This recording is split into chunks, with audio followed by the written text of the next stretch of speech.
The late afternoon rain beat a steady rhythm on the tin roof of the small garage in Portland, Oregon. Eric Daniels was wiping grease from his work-worn hands when he picked up on the sound of a motorcycle engine sputtering before it went silent just outside. Peering through the rain-streaked window, he saw a woman clad in a black leather jacket. Her dark hair was drenched from the downpour as she stood beside a vintage Harley-Davidson, her shoulders trembling slightly in the cold. She wasn't yelling for assistance or desperately making a call. She just remained there, caught in the storm. Eric knew that feeling all too well, being alone with broken machinery and fractured hopes. He pushed the door open and walked out into the rain. Neither of them could have known that this one act of kindness was about to change their destinies forever. He was a man who had lost nearly everything that mattered: his wife, his ambitions, and his belief in love. She was a woman who seemingly had it all: wealth, influence, and recognition, but lacked anyone truly genuine in her life. It is often in the most unforeseen meetings that life's greatest blessings are found. Eric Daniels, at 34, was the proprietor of Daniels Auto Care on a quiet street nestled among cozy cafes and antique shops. His garage was modest, with just enough space for 2 cars, but it was impeccably clean and organized. The walls were adorned with letters of appreciation from customers and a single faded photograph of a younger Eric with his arm around a woman with a crown of intricate braids and a smile that could light up a room. 2 years prior, his wife, Maya, had lost her battle with breast cancer at only 29. Eric could still vividly recall her last nights in the hospital, how she held his hand and whispered, "Teach Zara to be kind, and don't you forget to love yourself again." After her passing, he moved through life on autopilot, caring for his daughter, working, sleeping, and repeating the cycle. In those initial months, he often forgot to eat or get a haircut, until his 6-year-old daughter, Zara, asked him, "Daddy, why don't you smile like you did when Mommy was here?" For her, Eric had learned to live once more. His day began at 6, brewing coffee and making breakfast for Zara, usually pancakes shaped like hearts or toast with fluffy scrambled eggs. The little girl would sit in her high chair, her legs dangling, recounting her dreams. "Daddy, I dreamed Mommy taught me how to make cookies. She said, 'You're great at fixing cars, but you're a terrible baker.'" Eric would let out a laugh, a familiar ache in his chest. Maya had been right about that. She always found a way to make him smile, even in her absence. The garage opened at 8. Eric wasn't a wealthy man, and his clientele consisted mainly of working-class folks, cab drivers, delivery people, and students with well-loved cars. He offered fair prices and frequently waived labor fees for families going through hard times. If a customer said they couldn't pay until their next paycheck, Eric would just nod in understanding. He sometimes even paid for parts out of his own pocket for those who were truly struggling. In the afternoons, Eric would pick Zara up from school. She would settle into a corner of the garage to do her homework, sometimes asking him about the machinery. "What does this part do, Daddy?" she'd ask, pointing to a transmission. "It helps the car change speeds, sweetie." A lot like our feelings, sometimes fast, sometimes slow, but always needing gentle care, he would reply, his hands skillfully turning a wrench. Evenings after Zara was asleep, Eric would often sit in their small backyard with a beer, staring up at the star-dusted Portland sky. He hadn't pursued a relationship since Maya's death, not from a lack of loneliness, but from a place of fear. He was terrified of loving someone only to lose them again, terrified of Zara growing attached to someone who might disappear.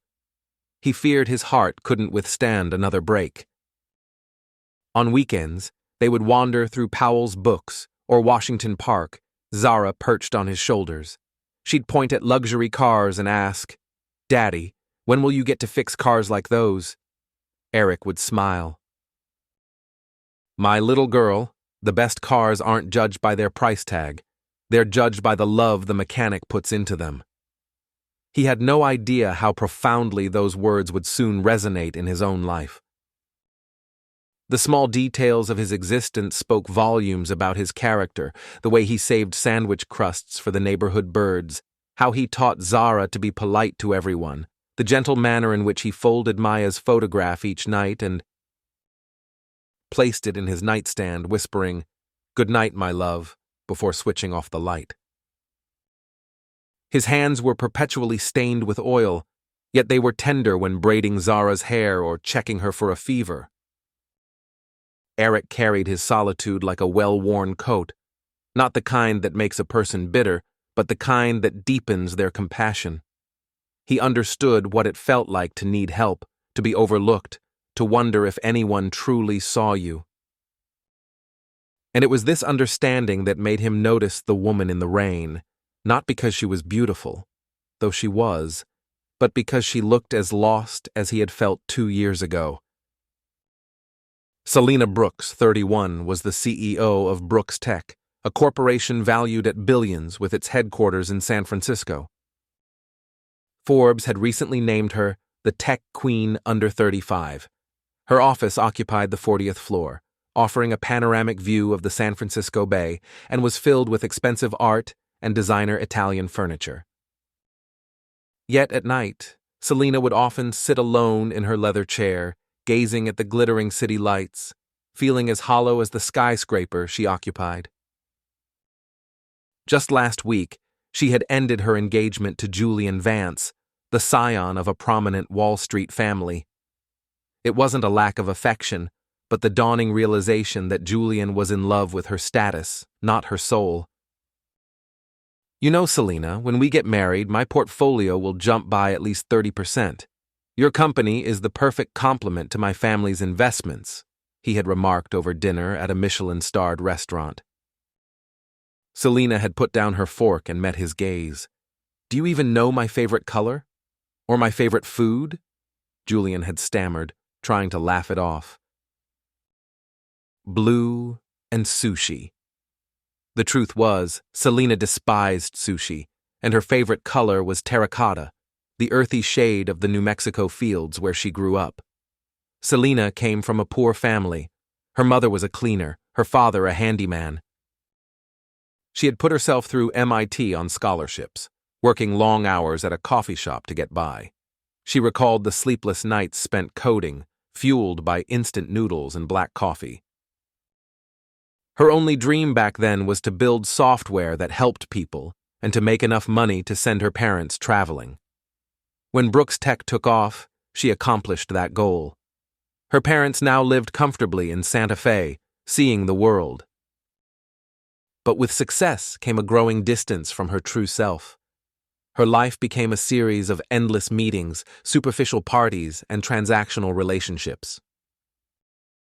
Selena felt as though she were living in a glass box, admired by all but understood by none. This week, she had decided to vanish from San Francisco. She informed no one save for a quick call to her assistant. "I need 2 weeks. Cancel everything." Then she got on her Harley Davidson, a gift to herself for her 30th birthday that she'd never had time to ride, and headed north with no destination in mind, only a deep yearning to feel free. Selena rode along California's coastline and through Oregon's lush forests, feeling a sense of relief for the first time in years. No one was calling to ask for Miss Brooks's opinion on a deal. No one was scrutinizing her every move. She was just a woman on a motorcycle, the wind in her hair, breathing in the clean air. When she reached Portland that afternoon, the skies opened up. She pulled over to get her rain gear, and that's when the Harley quit on her.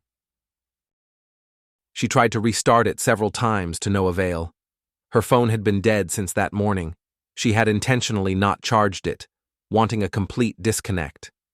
Standing in the Portland rain, Selena felt a profound helplessness.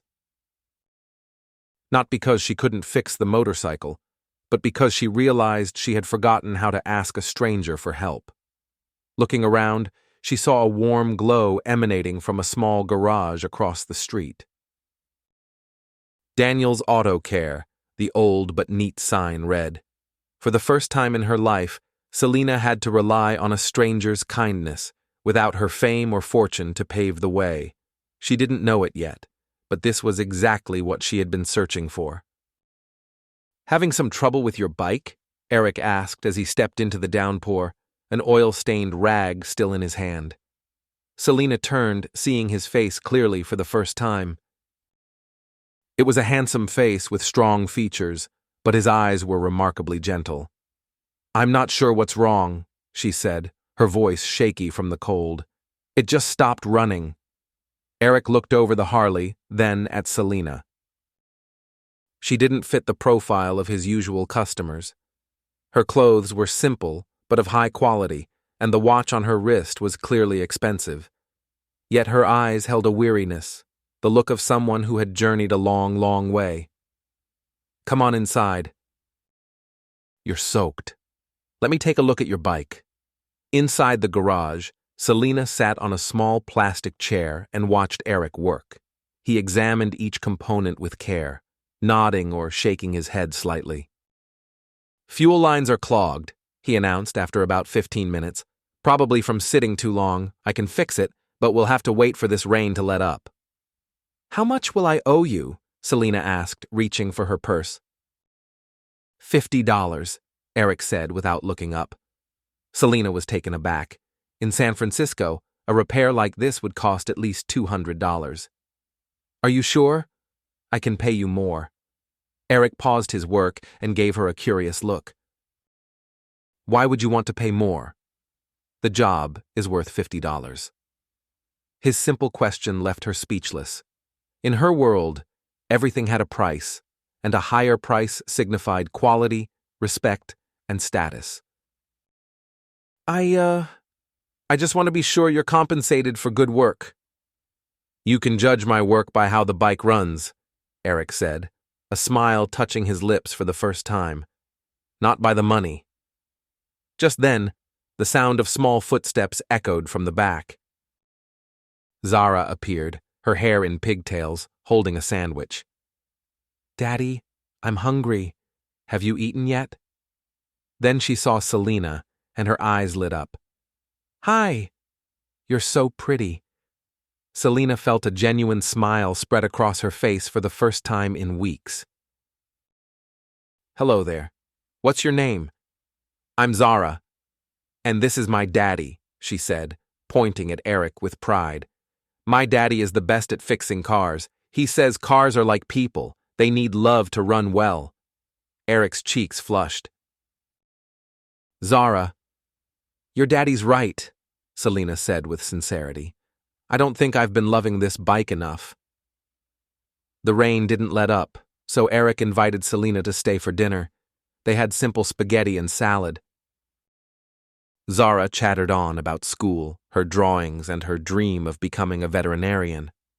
Selena listened, captivated, experiencing a conversation that had nothing to do with profit margins or market strategies. "What do you do for work?" Zara asked with childlike innocence. Selena hesitated, unsure how to respond. I work with computers." "You know, like video games, things like that." She laughed, realizing she had never described her job so simply before. When the rain finally stopped, Eric had finished with the bike. The Harley roared to life on the first try. "Thank you," Selena said, handing him the $50. Then she paused. Could I come back? I'll be in Portland for a few days." "The garage is always open," Eric replied, a warmth in his eyes that went beyond simple politeness. The next day, Selena returned, using the pretext of having her bike checked. She came back the day after that, claiming she wanted to learn some basic maintenance. Eric never questioned why a woman with such an expensive motorcycle knew nothing about its upkeep, and Selena never explained why she was extending her stay in Portland. Janice, the owner of the coffee shop next door, who often brought Eric coffee, saw Selena and smiled. "I haven't seen Eric this happy in a long time." Selena felt a blush rise to her cheeks, but a warmth spread through her chest. During the afternoons, Selena and Zara would play together in the garage. The little girl taught her how to draw, and Selena told Zara stories of her travels. "You've been to so many places," Zara said with a sigh. "I want to be just like you when I grow up." "No," Selena said softly. "You should grow up to be yourself. That's the most special thing you can be." Eric watched them, his heart stirring with emotions he thought were long buried. It had been ages since he had seen Zara so happy around another woman, and there was something different about Selena, not a manufactured mystery, but a genuine soul she seemed to be rediscovering herself. Their time together was filled with small, meaningful moments. Selena learned how to check tire pressure as Eric patiently guided her. Zara insisted Selena stay for lunch, proudly presenting her with a peanut butter sandwich made with extra love. The three of them would sit in the small backyard after dinner, Selena listening to Zara's bedtime stories while Eric cleaned his tools. Selena had never known such peaceful moments. There were no board meetings, no strategic plans, no one trying to impress her or use her. There was only simple, human connection. Eric's quiet strength, Zara's innocent joy, the satisfaction of working with her hands. She found herself laughing more, sleeping soundly, and feeling lighter than she had in years. But a shadow of guilt loomed over her. Every day she stayed was another day built on a lie. She wasn't just a woman who worked with computers. She was a billionaire CEO whose disappearance was likely causing chaos back in San Francisco.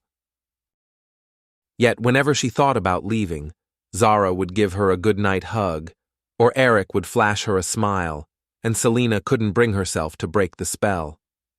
Eric, for his part, found himself eagerly anticipating Selena's daily visits. Her presence was healing. He loved the way she listened when he spoke of Maya, how she encouraged Zara's vibrant imagination and her sincere interest in learning about engines.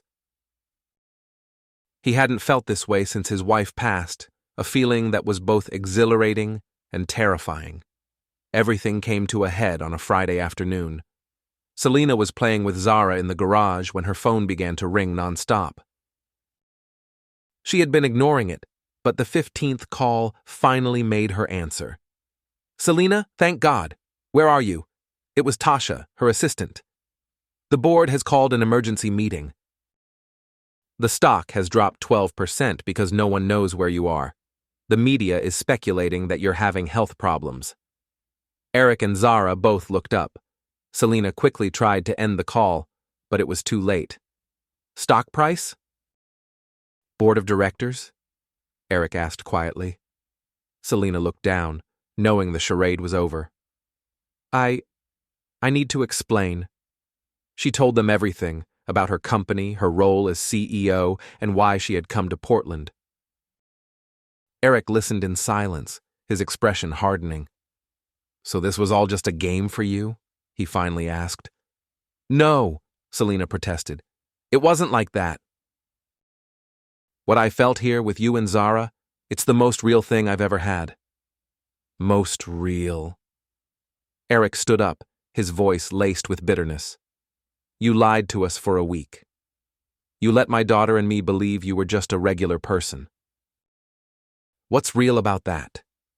Zara looked back and forth between the two adults, tears welling in her eyes. "Why are Daddy and Selena fighting?" Selena knelt down and took Zara's small hands. "Sweetheart, we're not fighting. It's just that she has to go back to where she belongs," Eric finished, his tone hard. "Zara, go inside the house." "But Daddy, go inside!" Zara ran inside, sobbing. Selena stood up, her own eyes red. "Eric, please let me explain." "Explain what?" he shot back, turning to face her, the pain evident in his eyes. "How you see us. Are we just some entertainment for you? Research for a memoir about how the other half lives?" "You know that's not true," Selena said, her voice trembling. "I don't know who you are," Eric replied. "The woman I thought I knew wouldn't lie for a whole week." You let us open our hearts to you, let Zara get attached, and now you're just going to fly back to San Francisco and forget all about us." "I won't forget," Selena cried. "I could never forget." "But you will leave," Eric stated, his voice weary. "You have an empire to run, and us? We're just an interesting chapter in the life of the billionaire Selena Brooks." Selena shook her head fiercely. "That's not true. You and Zara are the most important things to me." "Most important?" Eric laughed without humor. "Then why didn't you tell us the truth from the start?" "Because you knew we'd treat you differently. Because you enjoyed being loved for being an ordinary person. But you're not ordinary, Selena, and I can't live in that world of lies." Selena stood there as tears streamed down her face. She knew he was partly right. She had hidden the truth because she was afraid of losing these simple, beautiful moments. But she had also hidden it because she was afraid Eric would start to look at her with the same calculating eyes as everyone else who wanted something from her. "I'm sorry," she whispered. "I never meant to hurt you or Zara." "But you did," Eric said.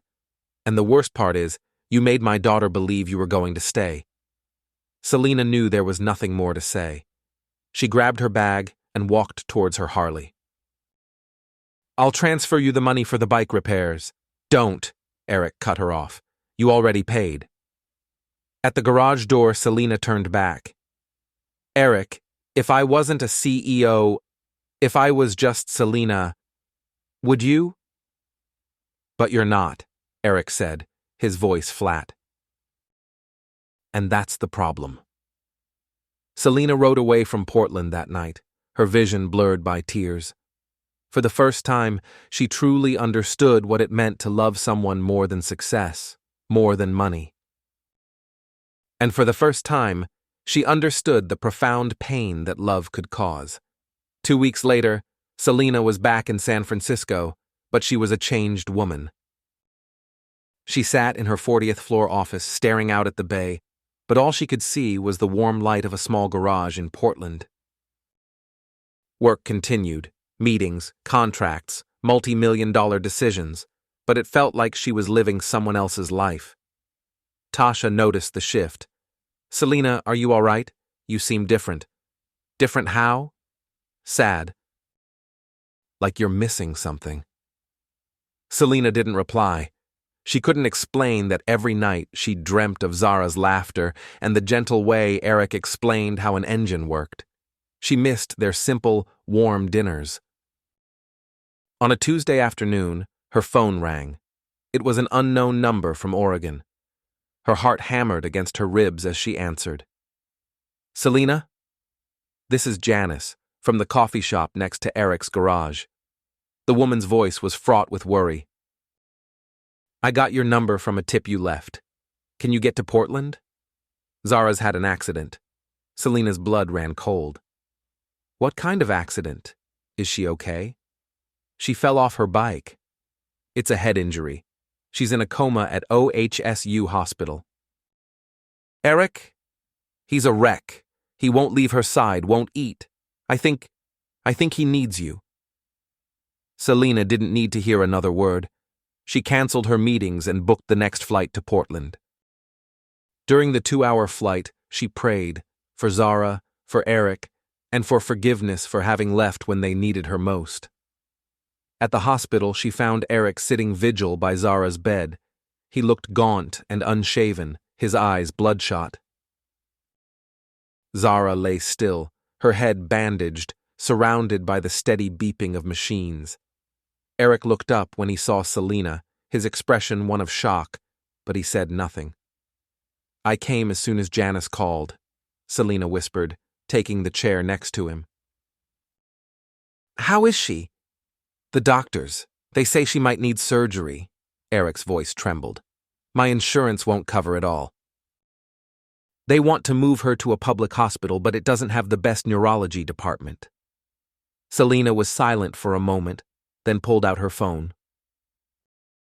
Tasha, I need you to wire $500,000 to Oregon Health and Science University Hospital immediately. The patient is Zara Daniels, and get the best neurology team in the country on her case. Eric grabbed her hand. Selena, I can't accept this. This isn't for you, Selena said, looking him directly in the eye. This is for Zara. She deserves the absolute best. Eric was silent, tears streaming down his face as he gripped her hand tighter. Why did you come back? Because I love her, Selena answered, the truth raw and clear. And because I love you. Because this family is the most important thing in my life. For the next 3 days, Selena did not leave the hospital. She slept in the uncomfortable chairs, ate from vending machines, and held Zara's hand, telling her stories about her travels, about oceans and mountains, and all the wonderful things waiting for her to see. Eric watched Selena, and in those moments he saw her true self. Not the powerful CEO, but a woman who knew how to love without condition. He saw her read to Zara in a gentle voice, carefully wipe his daughter's face with a damp cloth, and pray by her bedside.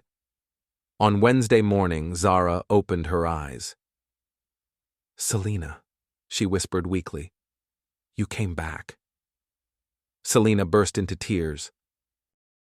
Sweetheart, I'm here, and I'm not going anywhere. Eric stood beside them, crying as well. He knew then how wrong he had been. Selena hadn't come back out of guilt or obligation. She had come back for love, a love that needed no conditions and no explanations. A month later, Zara was fully recovered and home from the hospital. Selena was still in Portland, renting a small apartment near Eric's garage. She ran her company remotely, handling business through video calls and emails, but for the first time, work was not her priority. In the mornings, she took Zara to school and then went to the garage to help Eric. She learned how to change oil, check tires, and even fix minor issues. Did you know Selena's really good? Zara told Janice. She fixed Mrs. Peterson's car, and that one even made Daddy think for a long time. Eric smiled, watching Selena concentrate on an engine part, her hair pulled back, wearing an old t-shirt, her hands covered in grease. She had never looked happier. She's a fast learner, he told Zara. Does Daddy love Selena? Zara asked bluntly. Eric stopped what he was doing and looked at his daughter. Why do you ask that? Because Daddy smiles more when she's here. And you're not sad anymore like after Mommy died. Eric knelt and hugged Zara tightly. Would it bother you if Daddy loved someone besides Mommy? Zara shook her head. Mommy told me in a dream to take care of you. And now Selena takes care of you, so I don't have to worry anymore. That evening, Eric and Selena sat in the small backyard, gazing at the Portland sky. Selena, Eric began. Do you have any regrets about leaving everything in San Francisco? Selena took his hand. I didn't leave anything. I just brought the most important things here. My company will be fine. I promoted my COO to CEO. I'm just an advisor now. She turned to look at him. You know, my whole life I thought success was about having more. Now I know that real success is about knowing how to hold on to the right things. Eric smiled. So, what's the right thing for you? This family, Selena said without a second of hesitation. You and Zara. Morning breakfasts, afternoons in the garage, bedtime stories. I want to be Zara's mother. I want to grow old with you. Eric turned, looking deep into her eyes. Are you sure? This life is ordinary. It's nothing like your old world. That's exactly why I love it. Selena smiled. Will you have me, Eric Daniels? Instead of answering with words, Eric kissed her, a slow, tender kiss filled with love and promise. The next morning, Selena woke up in Eric's arms to the sound of Zara playing in the yard. She smiled, feeling a happiness she had never known. Her phone buzzed. It was Tasha from San Francisco, with news of a major deal. Selena glanced at the screen, then powered the phone off. "Not important?" Eric asked. "Nothing is more important than breakfast with my family," she replied, kissing his forehead. 6 months later, Eric and Selena had a small wedding in the garage, which they had decorated with string lights and wildflowers from the Oregon countryside.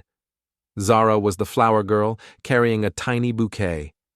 Janice baked the wedding cake. The guests were simply neighbors and loyal customers. There were no reporters, no celebrities, no lavish affair, just real love, genuine smiles, and true happiness. In her vows, Selena said, "I used to think I had to prove my worth through success. But Eric and Zara taught me that a person's true value is in their capacity to love and be loved."